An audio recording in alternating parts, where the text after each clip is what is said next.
Teachers of Reddit, how obvious is it when one student has a crush on a classmate? 1. Super obvious. When a girl says, "Stupa," while laughing at a guy who is teasing her, or a guy goes out of his way to make fun of her, steals something from her so she'll have to pursue him to get it back, it makes me 100% certain. 2.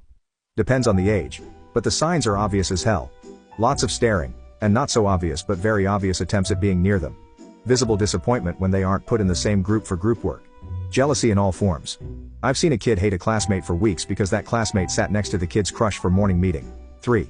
Shout out to my high school econ teacher for noticing that me and a girl were into each other, constantly putting us in the same group, straight up asking the girl if she had a boyfriend while I was in the room.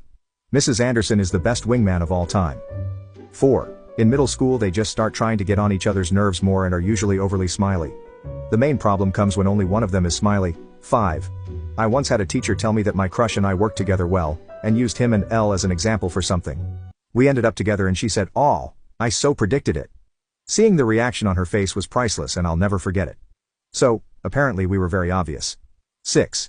What's even more obvious is when one has a crush and the other isn't interested. I'm speaking strictly from the demographic from my own school I taught at, so I hope it's clear I'm not generalizing all teenagers here.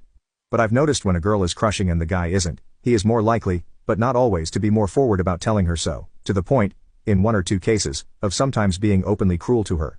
The girls in the reverse situation act annoyed and will sometimes make their disinterest clear, but more often than not they grin and bear it and try to pretend the crush doesn't exist. That's all I've got. L was there 4 months.